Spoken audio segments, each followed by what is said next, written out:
Fine tune argument അഥവാ intelligent design ആർഗ്യുമെൻറ്റുമായി ബന്ധപ്പെട്ട സംശയങ്ങളും ചോദ്യങ്ങളും തുടരുകയാണ്. നമ്മൾ വൈകുന്നേരം അസ്തമയ സമയത്ത് ആകാശത്തേക്ക് നോക്കുമ്പോൾ വളരെ മനോഹരമായ രീതിയിൽ അവിടെയുള്ള മേഘങ്ങളും വെളിച്ചക്കേറുകളും അങ്ങനെ അത്രയും സൗന്ദര്യമുള്ള രൂപത്തിൽ അങ്ങനെ അടുക്കി വെച്ചതായിട്ട് നമുക്ക് ഫീൽ ചെയ്യുന്നില്ലേ? അപ്പോൾ ഇതൊക്കെ യാദൃച്ഛികമായിട്ട് വന്നു ചേരുന്നതാണല്ലോ. അപ്പോൾ ഇതൊരു ഇൻ്റലിജൻ്റ് കോംപ്ലക്സിറ്റി ആണല്ലോ. അപ്പോൾ ഇതിന് പിന്നിൽ ആ രൂപത്തിലാക്കുന്ന ഒരു ഡിസൈനറൊന്നും നമ്മൾ പ്രത്യക്ഷത്തിൽ കാണുന്നില്ലല്ലോ. അവിടെ നമ്മൾ മനസ്സിലാക്കേണ്ട ഒരു പ്രധാനപ്പെട്ട കാര്യം, കാണാൻ ഭംഗിയുണ്ടാവുക എന്നതല്ല ഇൻ്റലിജൻ്റ് കോംപ്ലക്സിറ്റി എന്ന് പറയുന്നത്. കാണാൻ വളരെ മനോഹരമാണ് എന്നതുകൊണ്ട് ഇൻ്റലിജൻ്റ് കോംപ്ലക്സിറ്റി ആയിക്കൊള്ളണം എന്നില്ല. ഇപ്പോൾ ഉദാഹരണത്തിന് ഒരുപാട് കളർ, എൻ്റെ അടുത്ത് ഒരുപാട് വ്യത്യസ്തമായ കളർ പെയിൻറ്റുകൾ ഉണ്ടെന്ന് വിചാരിക്കുക. ആ പെയിൻറ്റ് ഞാൻ വെറുതെ ചുമരിലേക്ക് ഇങ്ങനെ വലിച്ചെറിഞ്ഞു, പെയിൻറ്റ് മുഴുവൻ ചുമരിലേക്ക് ഇങ്ങനെ എറിഞ്ഞു. അപ്പോൾ ഈ പെയിൻറ്റ് ചുമരിൽ ഇങ്ങനെ പല നിറങ്ങളിങ്ങനെ തെറിച്ച് ചുമരിലടിച്ച് തെറിച്ച് നടക്കുന്ന ആ ഒരുപാട് കളറുകൾ വ്യത്യസ്തമായ രീതിയിലും കോലത്തിലും ഇങ്ങനെ ചിതറിത്തെറിച്ച് കിടക്കുന്ന കാണാൻ നല്ല രസമുണ്ടാവും. എന്നതുകൊണ്ട് അവിടെ ഇൻ്റലിജൻ്റ് കോംപ്ലക്സിറ്റി ഉണ്ടെന്ന് പറയാൻ പറ്റില്ല. എന്നതുപോലെ മേഘം, അത് ഇൻ്റലിജൻ്റ് കോംപ്ലക്സിറ്റി ആ മേഘത്തിൻ്റെ ഷേപ്പിൽ കാണാൻ പറ്റില്ല. വളരെ ഡിസോർഡറായ ഷേപ്പാണ്. അവിടെ അസ്തമയ സമയത്ത് ചുവപ്പും അത് പല രൂപത്തിൽ അവിടെ നിറങ്ങൾ കാണും. ഒരു കൃത്യമായൊരു ഷേപ്പിലൊന്നല്ല, പല വിധത്തിൽ. പിന്നെ സൂര്യൻ താഴെ നിന്ന് സൂര്യൻ്റെ പ്രകാശം ഏറ്റുകൊണ്ട് ഈ ഓരോ മേഘങ്ങളുടെയും താഴ്ഭാഗത്ത് ഇങ്ങനെ ചുവന്ന നിറം ലഭിച്ചിരിക്കുന്നു. ഇതിൻ്റെ ഷേപ്പ് വളരെ ഡിസോർഡറാണ്, ഓർഡർ തന്നെയല്ല. പിന്നെ ഇൻ്റലിജൻ്റ് ആയിട്ടുള്ളൊരു ഓർഡർ അത് തീരെയില്ല. പക്ഷെ കാണാൻ വളരെ മനോഹരമാണ് എന്നതുകൊണ്ട് അർത്ഥം അത് ഇൻ്റലിജൻ്റ് കോംപ്ലക്സിറ്റി അല്ല. മനോഹരമായ പെയിൻറ്റ്, ഒരുപാട് പെയിൻറ്റ് ചുമരിലേക്ക് എറിയുമ്പോൾ കാണുന്ന ചിത്രം ഒരു പക്ഷേ മനോഹരമായേക്കാം, പക്ഷെ അത് ഇൻ്റലിജൻ്റ് കോംപ്ലക്സിറ്റി അല്ല. എന്നാൽ ഒരു കലാകാരൻ ഈ വ്യത്യസ്തമായ കളറുകൾ ഉപയോഗിച്ചുകൊണ്ട് ഒരു മനുഷ്യൻ്റെ ചിത്രം വരച്ചിരിക്കുന്നു എങ്കിൽ അത് ഇൻ്റലിജൻ്റ് കോംപ്ലക്സിറ്റിയാണ്. കാരണം ആ വര അല്പം കൊണ്ട് മാറിക്കഴിഞ്ഞാൽ ചിത്രം തെറ്റും. കൃത്യമായ ഒരു വീട് വരച്ചിരിക്കുന്നു, ഒരു പ്ലാൻ വരച്ചിരിക്കുന്നു. ആ പ്ലാൻ വളരെ കൃത്യമായ ബുദ്ധിപരമായ ഘടനയിലാണെങ്കിൽ അത് ഇൻ്റലിജൻ്റ് കോംപ്ലക്സിറ്റി. കാണാൻ വലിയ രസമൊന്നും ഉണ്ടാവില്ല. വീടിൻ്റെ പ്ലാൻ കാണാൻ വലിയ രസമല്ലല്ലോ, പ്ലാൻ കാണാൻ രസമല്ല. പക്ഷെ അതിന് ഇൻ്റലിജൻ്റ് ആയിട്ടുള്ളൊരു കോംപ്ലക്സിറ്റി അവിടെ ഉണ്ട്. ബുദ്ധി വർക്ക് ചെയ്താലാണിത് ഈ കൃത്യമായ ഷേപ്പിൽ ഉണ്ടാവുകയുള്ളൂ. അപ്പം അത്തരം ഒരു ഷേപ്പ് മേഘത്തിനുമില്ല, കടലിലെ പുറ്റുകൾക്കില്ല. അത് വ്യത്യസ്തമായ ഷേപ്പുകളിൽ വ്യത്യസ്തമായ നിറങ്ങളിൽ ഇങ്ങനെ കാണുന്നതിൻ്റെ ഒരു സൗന്ദര്യം മാത്രമാണ് അവിടെയുള്ളത്. അപ്പോൾ സൗന്ദര്യം ഇസിക്കൽ ടു ഇൻ്റലിജൻ്റ് കോംപ്ലക്സിറ്റി എന്ന് പറയുന്നത് ശരിയല്ല. ഓക്കെ. മാത്രമല്ല ഇവിടെ വേറെയും സാധ്യതകളുണ്ടല്ലോ. ഇപ്പോൾ പ്രപഞ്ചം ഉണ്ടായിട്ട് ലക്ഷക്കണക്കിന് കൊല്ലങ്ങളായി എന്നാണ് ശാസ്ത്രീയമായ കണക്കുകൾ പ്രകാരം മനസ്സിലാക്കുന്നത്. അപ്പോൾ ഇത്രയും വലിയൊരു കാലക്രമത്തിൽ യാദൃച്ഛികമായിട്ട് പല സങ്കീർണമായ രൂപങ്ങളും ഉണ്ടാകാൻ സാധ്യതയില്ല. ഇത് പെട്ടെന്ന് രൂപപ്പെടുമ്പോഴല്ലേ നമുക്കങ്ങനെ ഒരു ഡിസൈനർ അതിൻ്റെ പിന്നിൽ വേണമെന്നൊക്കെ നമുക്ക് സംശയിക്കേണ്ട ആവശ്യമുള്ളൂ. കുറേ കാലങ്ങൾക്ക് മുന്നേ പല നിലക്കുള്ള പരിണാമങ്ങളും കഴിഞ്ഞ് ഈ രൂപത്തിൽ യാദൃച്ഛികമായി എത്തിപ്പെടാൻ സാധ്യതയില്ലേ? ഓക്കെ. അതായത് സാധാരണഗതിയിൽ ഇങ്ങനെ രൂപപ്പെടൽ അസംഭവ്യമാണ്. അങ്ങനെ ഒരിക്കലും സംഭവിക്കുകയില്ല എന്ന് നമുക്ക് ഉറപ്പാണ്. ഇപ്പോൾ ഉദാഹരണത്തിന് എന്താ പറയുക, എന്തെങ്കിലും ഒരു മെഷീൻ, ഒരു ലാപ്ടോപ്പ് എന്ന് സങ്കല്പിക്കുക. നമ്മൾ മനുഷ്യൻ്റെയും മറ്റു ജീവജാലങ്ങളുടെയും ശരീരഘടന ഇങ്ങനെ ഉണ്ടാകാമല്ലോ എന്നല്ലേ ചോദ്യം. ഒരു ലാപ്ടോപ്പ്, ഈ ലാപ്ടോപ്പിന് വേണ്ട എല്ലാ മെറ്റൽസും അതിൻ്റെ എല്ലാ ഘടകങ്ങളും ഒരു വലിയൊരു പെട്ടിയിലാക്കി. അതിൽ വരുന്ന വയറുകളൊക്കെ ഉണ്ട്. അതിൻ്റെ ഓരോ പാർട്ടുകളും അതിൻ്റെ ഡിവൈസുകളും അതിൻ്റെ സ്വിച്ചുകളും ഒക്കെ ആ പെട്ടിക്കകത്ത് എല്ലാം അഴിച്ചങ്ങ് ഇട്ടു.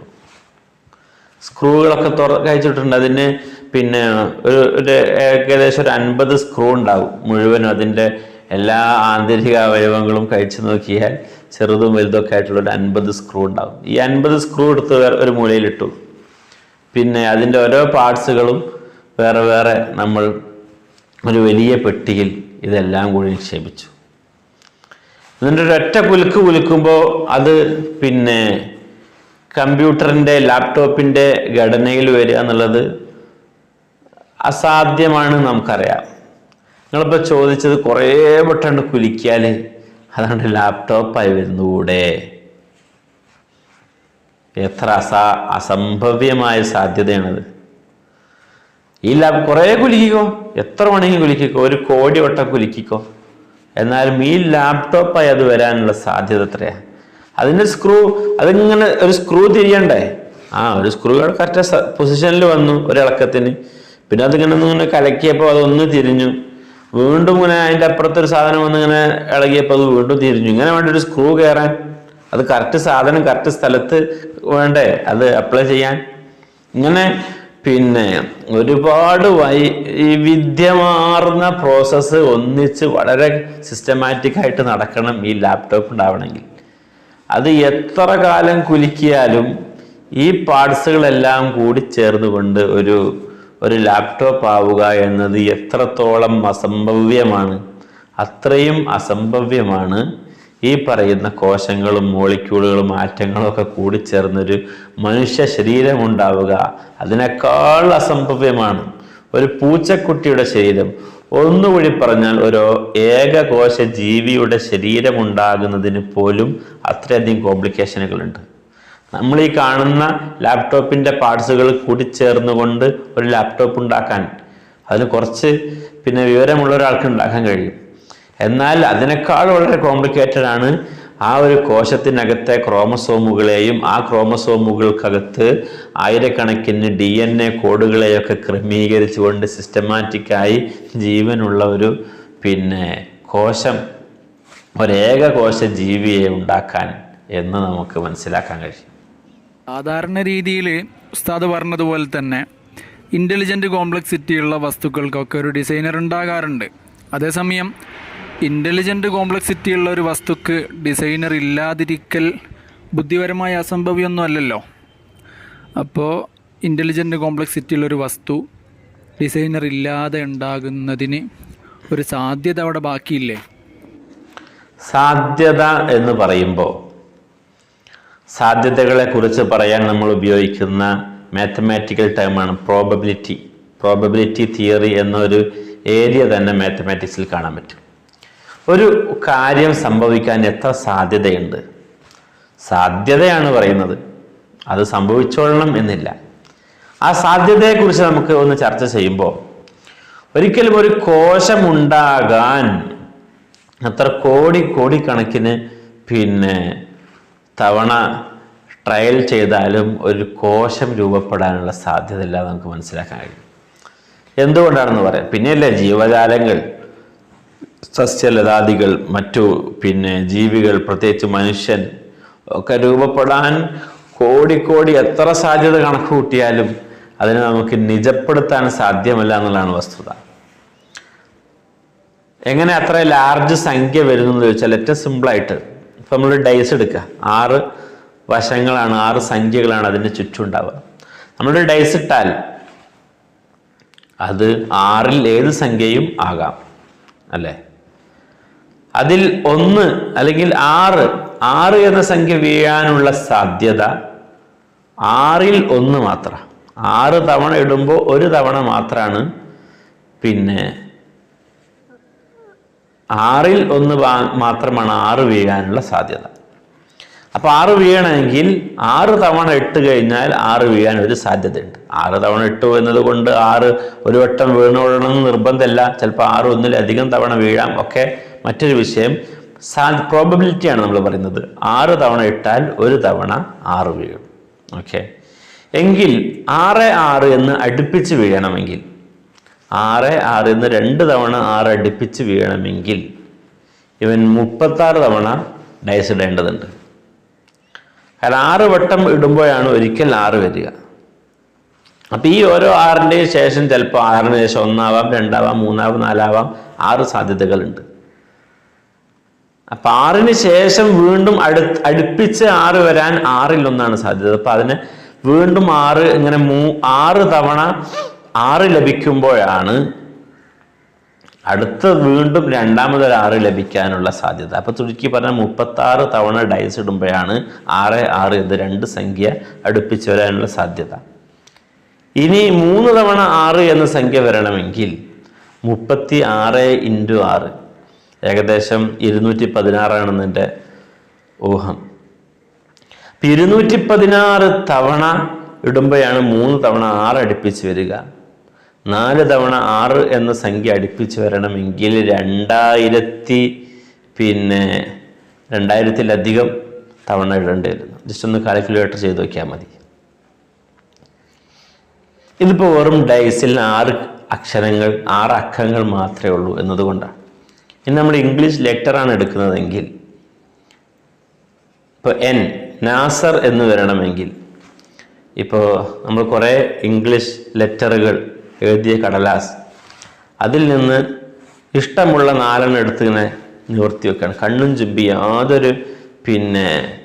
യാതൊരു എന്താ പറയുക സെലക്ഷനും നടത്താതെ നാച്ചുറലായി അല്ലെങ്കിൽ യാദൃശ്ചികമായിട്ട് ഇത് നാസർ എന്ന 5 ലെറ്ററുകൾ അടുപ്പിച്ച് കൃത്യമായി വരണമെങ്കിൽ 1,18,00,000 തവണ ഇങ്ങനെ സെറ്റ് ചെയ്യേണ്ടി വരുന്നതാണ് പ്രോബബിലിറ്റി തിയറി അനുസരിച്ച് വരിക. അഥവാ ഞാൻ ആദ്യമായി എടുക്കുന്ന സംഖ്യ ലെറ്റർ N എന്നാവണമെങ്കിൽ 26 തവണ എടുക്കണം. N എന്നൊരു സംഖ്യ എനിക്ക് കിട്ടാൻ 26 തവണ ഞാൻ എടുക്കേണ്ടതുണ്ട്. NA എന്നത് റെഡി ആവണമെങ്കിൽ ഞാൻ 5 അക്കം വെറുതെ എടുത്ത് 5 ലെറ്റർ എടുത്ത് നിരത്തി വെച്ചിട്ട് കണ്ണു തുറന്ന് നോക്കുക. അപ്പോൾ ഒരിക്കലും അത് നാസർ എന്നാവാൻ സാധ്യതയില്ല. പല ലെറ്ററും ആകാം, ABCDയിൽ ഏത് അക്ഷരങ്ങളും ആകാം. അപ്പം അതിൽ നാസർ എന്ന് വരാൻ N എന്ന് വരാൻ തന്നെ 26 തവണ നമ്മൾ ട്രൈ ചെയ്യണം. N ഫസ്റ്റ് വരണമെങ്കിൽ. പിന്നെ NA എന്ന് വരണമെങ്കിൽ 26 × 26.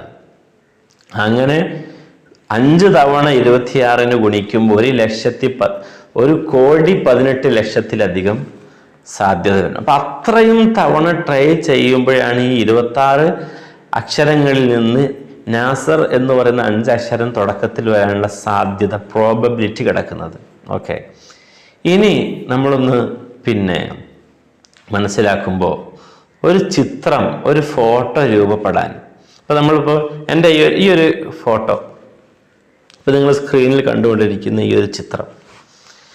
ഒരു ചിത്രം രൂപപ്പെടാൻ കോടിക്കണക്കിന് സാധ്യതകളാണ്. കുറേ കളർ കുത്തുകളാണ് ഈ സ്ക്രീനിൽ നിങ്ങൾ കാണുന്ന, ഒരുപാട് കളർ കുത്തുകളാണ്. അപ്പം എൻ്റെ മുഖം നിങ്ങൾ കാണുന്നത് ഇവിടെ വെള്ള നിറത്തിലുള്ളൊരു കുത്ത്, എൻ്റെ ഇവിടെ മഞ്ഞ നിറത്തിലുള്ള, അങ്ങനെ ഓരോ വ്യത്യസ്ത നിറത്തിലുള്ള കുത്തുകളാണ്. എൻ്റെ ഇവിടെയുള്ള നിറമല്ല ഇവിടെയുള്ളത്, ചെറിയ വേരിയേഷൻ ഓരോ സ്ഥലങ്ങളിലുണ്ട്. അപ്പം അത് വളരെ കൃത്യമായി മൈന്യൂട്ടായിട്ട് ആ നിറങ്ങളുടെ കുത്തുകൾ അടുപ്പിച്ച് വെച്ചാൽ മാത്രമാണ് ഈ ഒരു പിക്ചർ ഉണ്ടാകുന്നത്. ജസ്റ്റ് ഒരു സ്റ്റിൽ പിക്ചർ, ഇത് 2 ഡയമെൻഷണൽ പിക്ചറാണ്. അപ്പം ഏതാണ്ട് ഈ ഒരു സ്ക്രീനിൽ ഒരു 10,000 ഡോട്ടുകൾ ഈ സ്ക്രീനിൽ നിങ്ങൾ ഇപ്പോൾ ഒന്നിച്ച് കണ്ടുകൊണ്ടിരിക്കുന്നുണ്ട്.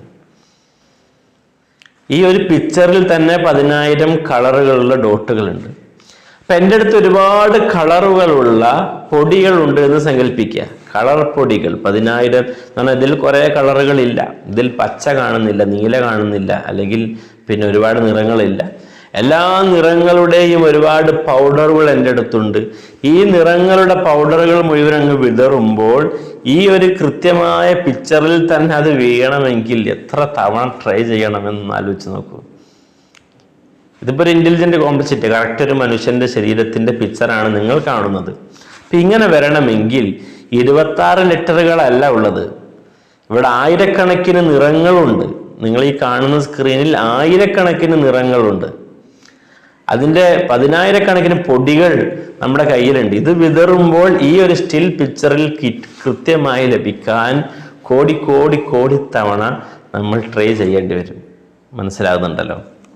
അപ്പോൾ ചുരുക്കി പറഞ്ഞാൽ ഒരു ചിത്രം ഉണ്ടാവാനുള്ള സാധ്യത തീരെ ഇല്ല എന്ന് വേണം പറയാൻ. ഇത് പ്രോബബിലിറ്റി തിയറി അനുസരിച്ചാണ്. സ്വാഭാവികമായി ഇങ്ങനൊരു ചിത്രം നമ്മൾ ഒരുപാട് പൊടി വിതറുമ്പോൾ കൃത്യമായി വീഴാനുള്ളൊരു സാധ്യതയും ഇല്ല എന്ന് നമുക്കറിയാം. നമുക്കൊക്കെ അറിയാവുന്ന കാര്യമാണ്. അതുകൊണ്ട് ഇതൊരു 2 ഡയമെൻഷനിൽ ഒരു പിക്ചറാണെങ്കിൽ 3 ഡയമെൻഷൻ വരുമ്പോൾ ഒരുപാട് സംഖ്യ കൊണ്ട് ഇനിയും ഇതിനെ ഗുണിക്കണം, ഇതിൻ്റെ പ്രോബബിലിറ്റി കൃത്യമായി കിട്ടണമെങ്കിൽ. അപ്പം അത്രയും വലിയ സംഖ്യ ട്രൈ ചെയ്യുമ്പോഴാണ് ഈ സാധ്യത ഉണ്ടാവുക എന്ന് പറഞ്ഞാൽ അതിന് സാധ്യത തീരെ ഇല്ല എന്നർത്ഥം. അപ്പോൾ ഒരുപാട് കോശങ്ങൾ കൂട്ടിമുട്ടി ഒരുപാട് ആറ്റങ്ങൾ കൂടിച്ചേർന്നുകൊണ്ട് ഇങ്ങനെ ഒരു മനുഷ്യ ശരീരം രൂപപ്പെടാൻ, ഇനി അങ്ങനെ രൂപപ്പെടുമ്പോൾ തന്നെ ഒരു തവണയല്ലേ ഇത് ഉണ്ടാകുന്നുള്ളൂ. വീണ്ടും അടുത്ത മനുഷ്യനുണ്ടാവണമെങ്കിൽ എത്ര തവണ വീണ്ടും ട്രൈ ചെയ്യണം? അപ്പോൾ ഇതിനൊക്കെ വ്യവസ്ഥാപിതമായ രീതിയിൽ കൈകാര്യം ചെയ്ത് ക്രമീകരിക്കാൻ ഹൈ ഇൻ്റലിജൻ്റായ വളരെ ആസൂത്രണ വൈഭവമുള്ള ശേഷിയുള്ള കലാ വൈഭവമുള്ള ആരുടെയോ ഒരു ഡിസൈനാണ് ഇത് എന്ന് വളരെ സിമ്പിളായി ആർക്കും മനസ്സിലാകുന്ന കാര്യമാണ്. വെറുതെ ഇതിനെ കണ്ണടച്ചിരുട്ടാക്കി നിഷേധിക്കാൻ വേണ്ടി ഇല്ലാത്ത സാധ്യതകൾ മെനഞ്ഞെടുത്തുകൊണ്ട് ഇതിനെ ചോദ്യം ചെയ്യുന്നതിൽ എന്തർത്ഥമാണുള്ളത് എന്ന് ആത്മാർത്ഥമായി നിഷ്പക്ഷമായി ചിന്തിക്കുന്ന ആർക്കും ബോധ്യപ്പെടുന്നതാണ് എനിക്ക് തോന്നുന്നത്. ഇനിയും കൂടുതൽ പ്രസക്തമായ ചോദ്യങ്ങൾ ഉന്നയിക്കാനില്ലെങ്കിൽ നമുക്ക് അടുത്ത തലത്തിലേക്ക് കടന്നു പോകാമെന്ന് തോന്നുന്നു.